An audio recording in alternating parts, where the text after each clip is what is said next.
All right, everybody, this is Robert. He's the chief RO here at Apex Range, and he's the guy that's responsible for the safe. I've said this about other things before, but when it comes to the range, remember that there's Robert and then there's God. Okay, Robert is the authority. God comes after that. And here's the problem: if you're not listening to Robert, you may end up meeting God. That's why we put him second. We don't want to meet him. So 100%. That's why we make safety the number one priority here at all times. Exactly. You are dealing with firearms. Right, so right. some of them mostly are usually permanent mistakes, with like no permanent mistakes. So yeah, we feel the same way. Absolutely. I was thinking about using a bulletproof vest one time, but I couldn't find one that would fit my head. So, you know, that's They make big ones now. No yeah, it caused a problem with the mustache. Yeah, right. All right, thank you guys so much. Thank you so much, Robert. Thank you so much. It's nice meeting you. Absolutely. There we go. All right, so at some ranges, I mean, myself, I tend to have a little bit of a short fuse if you do something stupid as a range officer. Don't do that, don't do that, don't do that. Stop doing that! Yeah. Okay, that's me. Yep. I'll try a couple of times easy and then I get harsh. Exactly. So how do you guys try to do things here? Yeah, so, safety is a priority, as we showed you earlier with the ballistic stalls. We won't even open a range bay without having an RO. All of my ROs are certified range officers. I'm a chief safety range officer, so I certify everyone. They go through the program through the NRA. Now, we're customer forward, customer friendly, but safety is going to be our priority. So we're not just responsible for you as a shooter, but we're making sure that every shooter is safe, right? So the family next door to you is happy and safe. So we enforce our rules, but we're not your, the drill sergeant, bailing down on you. We understand a lot of shooters that come here, they're new to it. They're new to shooting, and they don't know what they don't know, and that's okay. Right. But always ask. That's what we're here to make it friendly, comfortable, and welcoming.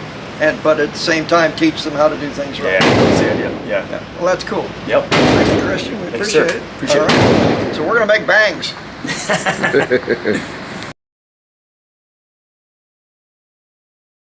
Was issued tonight. Okay, this was issued to the United States Army back in 1866. The U.S. Navy actually used a pistol, a rolling block pistol. I have one in the kit that I can show you later on. Don't have any ammo for it. Yeah. It was like a 44 Russian. Okay. So it was very, very short. Yep. It wasn't. It was its own proprietary cartridge. But it's like a 44 Russian is what you're saying. Yeah. But that was adopted by the U.S. Navy. Okay. So can you imagine back in the day, okay, you're trying to fight a whole bunch of Indians with bows and arrows, and bows and arrows are a little slower, but you can see how slow it would be to reload this every time. But as compared to back in civil, putting your stick down and getting the ball in there, that was slow. Yeah. What were they? A shot a minute? A fast rifleman was a shot a minute back then? Actually, if you were really fast, with paper cartridges, you could probably get 2 to 3. In a minute. In a minute. Okay. Yeah. And then But this year repeating as fast as you can bring that block back. Yeah. So this was substantially faster. Yeah. One of the misconceptions about the Civil War is that there wasn't any kind of musket, and that's not true. They actually had the 20-second Connecticut. I have a hard time getting Connecticut out of my mouth for some reason. But they had lever action repeaters. Did they really? Yes, they did. Huh. Yeah, Okay. they did. I didn't know that. Was that the same gun for Quigley Down Under? Yeah, no, that's called a falling block. Okay. This is called a rolling block. They're a little different.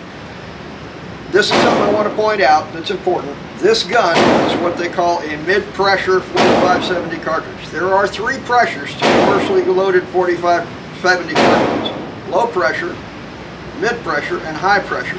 This will take a mid-pressure.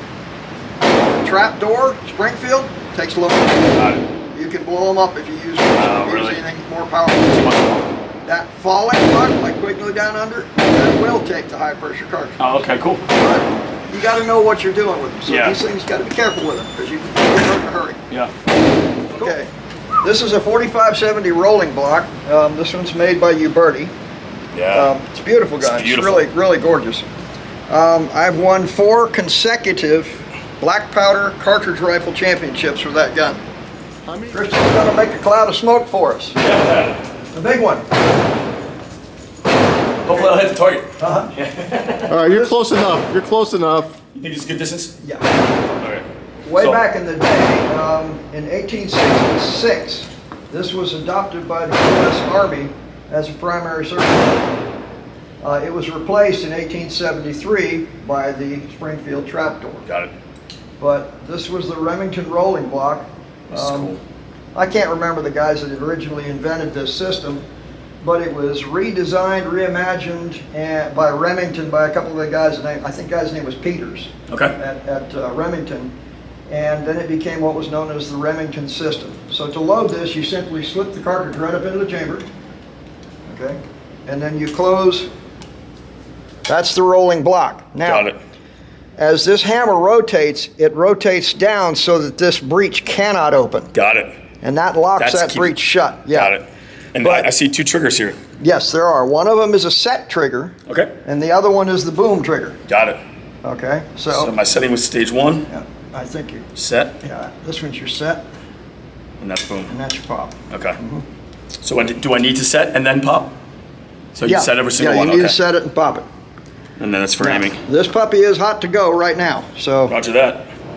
So every time a shooter had to use this, they would set and then shoot. yeah. Okay. All right. Let's see. So, oh yeah, I see my aperture. Okay. Uh huh. So I'll set. Uh huh.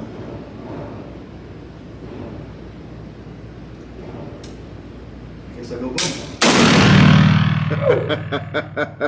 That's a load to keep out in front of you, isn't it? That's nice, man. I was trying to figure out the trigger, you know, and so I almost like I once I realized I set it, the trigger itself is pretty light. Yeah, it's Yeah, very light. Well, yeah. I'm shooting between 200 and 500 yards with it. So I'm Yeah. going down. That's Yep. cool. Ah, Now, so you gotta don't wait. walk in front of the gun, please. Clyde. Yeah. So let me be the firing line. I wasn't really aiming. I don't know if I even hit. Oh yeah, I did. Yep. Good shot, dude. Yep. Cool. How come our shooting C didn't pick that up? Because it went through too big of a hole.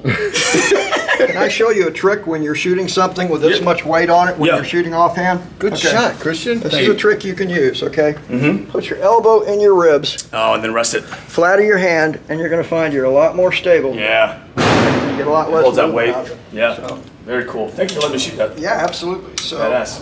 And he only brought How many one How round. many shots do you got out of that? Just do one or out of the breast? oh no, you can probably get about 8 or 10 shots Nice. out of it. Beautiful. Yeah. The biggest problem with this thing is you have got no choice but to clean this extremely Yeah. thoroughly tonight, or you will eat the barrel right out of that gun. Yep. And it's a pretty expensive Oh, that piece. button, yeah. It's a $1,700 rifle. Yeah, that is expensive. You gotta take care of it. That's cool. All right, you ready to go back? Yep. All right. This little guy is an interesting little gun. Now, it is a remake of a gun that goes back to Annie Oakley. Okay, yes, you heard me right. Annie Oakley. Annie Oakley was a tremendous marksman. Okay, she was really, really good. There was this guy that kept challenging her. I think the guy's name was James Addison, but I know his last name was Addison. And what they would do is they would take little 2-inch by 2-inch blocks of wood. Someone would stand behind them and throw the block over their head, and they would shoot it out of the air. Okay? And I can't remember, I think the first one was 250 blocks without a miss. So Annie Oakley came back and shot 500. James Addison went back and shot 1,000. She went back and shot 1,500. Then they had a head-to-head competition, and she ended up marrying him. Okay, so little history about Annie Oakley. And this was what they used. It's a pump action 22 long rifle, okay? Were you looking to marry somebody? Not you. That's for sure. All right, so it's a neat little gun, all right? It has a tube-fed magazine. All right, so we're gonna put some 22 long rifle in this puppy, and we're gonna shoot it a few times. Where are you shooting at? Center target. Got it. That's the new one I put there.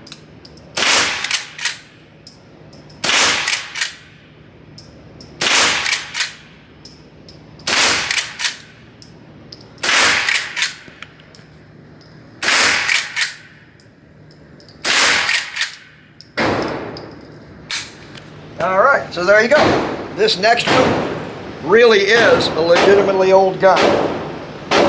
This one goes all the way back to the 1900s. As a matter of fact, it's labeled 1889 patent on this gun. So this is actually probably a little older than 1900. This is an original. It still shoots. All right.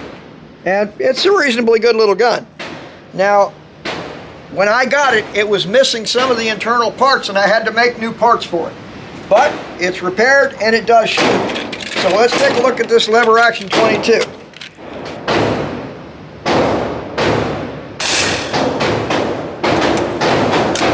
Alright, so it does shoot, but you know, you're talking about a gun that's over 100 years old. Fine. Now, I have hunted with this, and I have taken game with this. What is it? This is a lever action, model 1892. Okay, now that's model 1892. This is not an 1892 gun. This is a Rossi reproduction. It's a sweet enough shooting gun. It's a good gun, but it's a lever action 357 Magnum rifle. And You're the bottom one to the right of the by me, below me. I missed.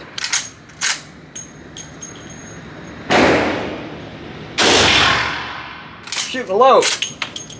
I can't see where you're shooting. So I think I'm hitting low. Can't really tell.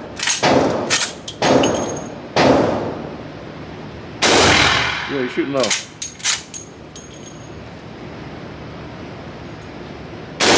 Got it. Yep, Bullseye. shooting low. 30 used to hold 7, This will hold 10 of these. and one in the chamber. Well, yeah, but I'm not going to walk around with one in the chamber on this thing. So, here we go. Ready? I got 7 rounds in it. We're saving the last 5 for the cameraman because he's a decent guy. I'm not going to say a good guy, but a decent guy. Wait, 7 and 5 is more than 10. 7 in here now, 5 more here. Oh, gotcha.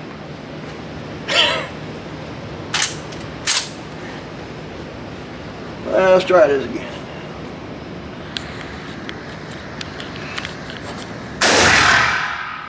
Can't tell where I hit. Didn't see it.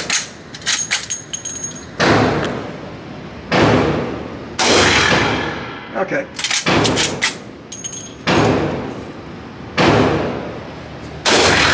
Low.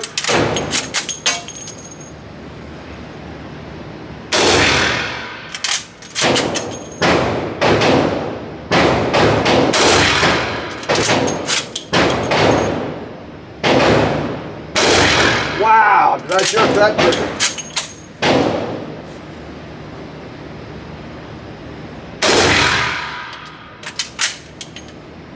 All right.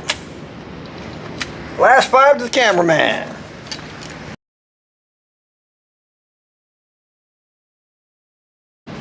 Okay, now this is a 38 special round right here, okay? And this particular revolver shoots 38 special. This is called an 1872 Colt open top. Really neat gun. It's just the sweetest thing in the world to shoot, okay? This little monster here also shoots 38 special. This thing is a handful, so I think we're going to go ahead and shoot this first and get it out of the way, but we're definitely going to walk up to the target on this one because you cannot shoot range with this gun. It won't shoot long range. It just won't hit anything. Well, this was kind of favored by riverboat gamblers, people like that, people who wanted to be very easily concealed. This goes by a couple of different names. One of the names it goes by is palm-sized gun because, as you can see, it's substantially smaller than the palm of my hand. The other one it's known for is a vest pocket gun.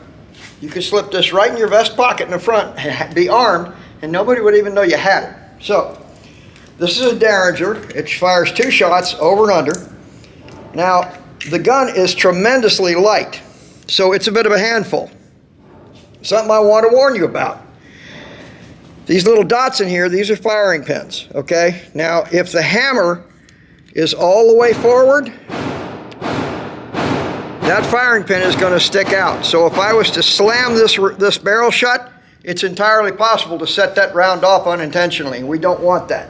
So to make it not do that, take the hammer and pull it back 1 click. like that. That locks these so they're not sticking out. Now you can close the gun, okay? The other thing you want to do is make sure that this lever is all the way up and locked, okay? That's going to keep you from having the gun come apart in your hand. So from here, we're going to discuss how to shoot this, all right? If you notice, when I put this gun in my hand like this, if I was going to use my index finger on a trigger, I have one finger holding the gun, okay? That is not sufficient. You don't have good control over it.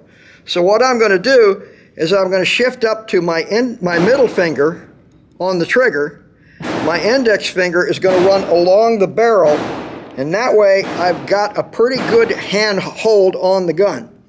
The other side of it is that this trigger is brutal to pull. This is a very heavy spring on this trigger. It was made that way so it didn't actually go off in your pocket. So we're going to shoot this thing twice. Ready? We cock it. We point it down range.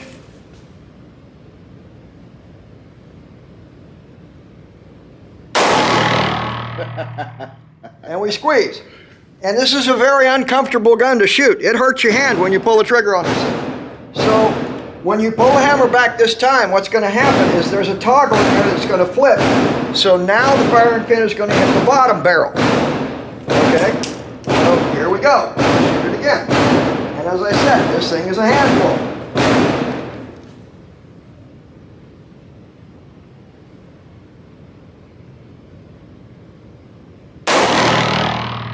Scared me. Now when this thing goes off, it twists in your hand. But this trigger, like I said, it's murder to pull that trigger back. So this gun, if you shoot it twice, believe me, you're going to be done for the day. You're not going to want to shoot it a third time because it's a pain in the butt to shoot. It's a very uncomfortable gun to fire. Okay? Now, when your cartridges have expanded in the chamber and you can't just pull them out, that's what this little button is for. You push this back and it ejects the cartridges for you.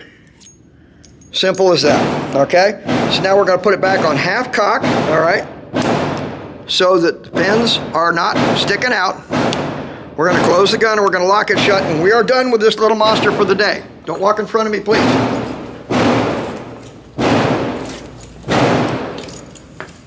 Wow. Now, if you ask me exactly where I hit the target, I don't know with this one. I'm kidding. Could be. It's possible. This thing's a pain in the neck. Good shot. All right. This is a 1872 Colt open top, which we discussed a moment ago, all right? And it's a neat little gun. As far as I know, this was the first gun that Colt produced that was deliberately, from beginning to end, designed to be a cartridge pistol, okay? There were conversion cylinders for older models like the 1860 and alike. But as far as I know, this was the first actual cartridge pistol. What differs on this one is it's got a loading gate built into the side of the frame. And it has an ejection rod to push your rounds out, your spent cases out through the back, okay? Before Colt started building these things... I got it. Thank you. Smith & Wesson actually held the patent on the through-bore cylinder, so that's why they were delayed in bringing these into production. All right, so like I said, we're going to put 5 rounds in this puppy. How many does it hold? It will hold a maximum of 6. Why aren't you doing 5? Because this has a firing pin that's built into the hammer that's sticking forward, and theoretically you could bang the hammer and set the round off. So you want to leave an empty chamber below the hammer. It's just a safety precaution. All right, so.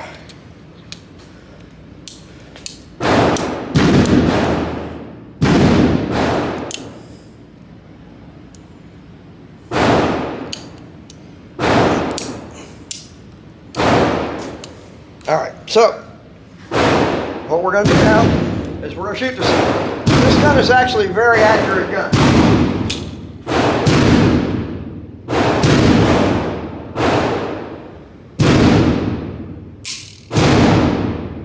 There's the empty chamber. It goes bang this time.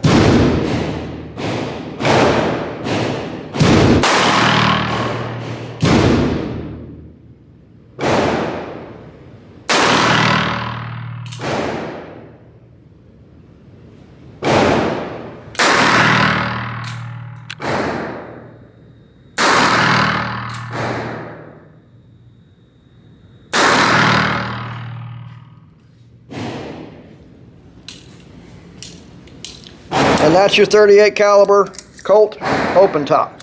Next on the hit parade, this is the Ruger Vaquero. Now, something I want you all to notice is that when I'm handling these guns, they're staying pointed down range. I'm not swinging them around all over the range. I'm not going, hey, look at this. I'm keeping them pointed that way, and there's a good reason. What if I didn't notice something in this gun? What if there's a round in here and I didn't realize it? There's always that possibility. So you really got to be careful. Even if you're shooting, be careful. So,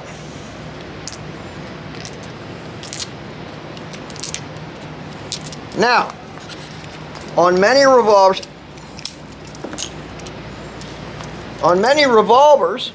okay, you got to be careful about putting 6 rounds in it. This one is different, okay? This guy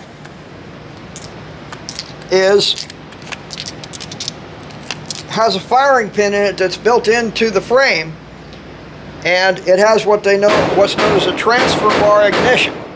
So this one is actually safe to put all 6 in it. All right. So we're going to take it up there and we're going to load it. But before we go, we're going to look, and yep, we're empty. So let's go up and load it and pop a few rounds of this thing. Same as the other one, you stick them through the loading gate and you load them up. Now I don't know if you noticed, but when I'm loading this thing, I turn my body sideways to the range, and that keeps the muzzle pointing down range. Why is that? It's just the mechanics of holding the gun. Is it a safety reason? Yeah, because I want to keep the barrel pointed down range. All right, so like the other one, we close the loading gate. Now this one's ready to fire. Okay. Now there is one more thing I wanted to tell you. In Hollywood, they have some guy that fans the hammer like this. I'm going to tell you, if you do that, you're going to rip the crap out of the bottom of your hand. It hurts like the dickens. Don't do that. If you do it, make sure you're wearing gloves, because the thing's going to hurt you. I'm telling you.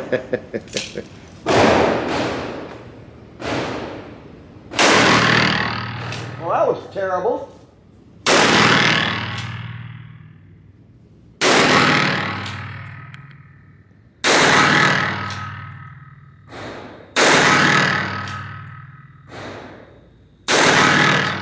You can't fully cock the hammer once that gate is open. That prevents you from firing it with the gate open. So it's a pretty safe gun. This is a Ruger Vaquero. It's a very nice little gun. Shoots real good. And sometimes you can just get them to fall out, but other times you got to push them out with an ejection rod. Now, one thing I want to remind you of is don't get your fingers in front of the muzzle. Okay, you don't want to do that because you want to keep all your digits in place. Okay, if you'll take a look in here, one of the common misconceptions about the Old West is that everything was the 1873 Colt Peacemaker. Okay, well, that's fine. After 1873, a lot of people did use it. But there were still an awful lot of these old black powder cap and ball revolvers around. Now this one's been made pretty with gold plating and all that, but basically it's an 1860 revolver, just like this one is, okay? This is what Wild Bill Hickok used back in the day. He used these, all right? So it's a common misconception that everybody used that Peacemaker and that they were all cartridge pistols. There were an awful lot of these black powder guns like this still around back in those days, all right? So they also still had single shot muzzle loaders like this around. Now the reason why we're not shooting these is because it's black powder and it's an awful lot of soot and smoke that gets into the ventilation system, and we don't want to do that.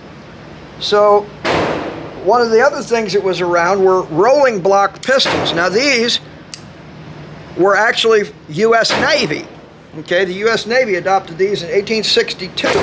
So this was not an uncommon piece, okay, but it wasn't common either. So, all right, now that kind of covers these guys. This Western Day shoot is dedicated to the late Bill Hawkins, a good friend, a good man, and a Vietnam veteran. And we really appreciate all his service to his country. Amen.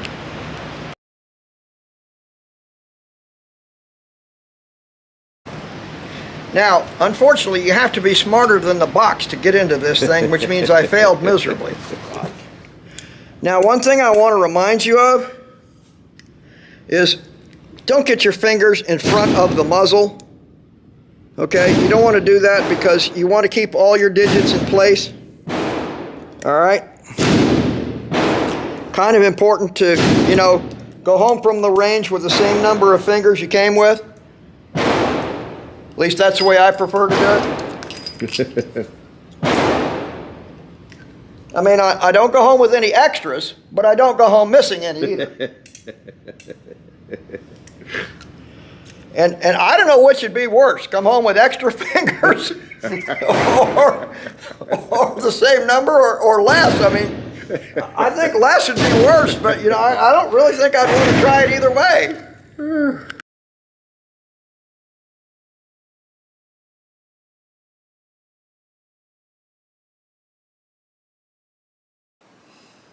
Hey everybody, Bill 1911 here. Hey listen, if you're watching this video, if you're enjoying it, don't forget to hit that subscribe button, okay? That's really important to us. And make sure you like us, and by all means, come to visit us at askbill1911.com.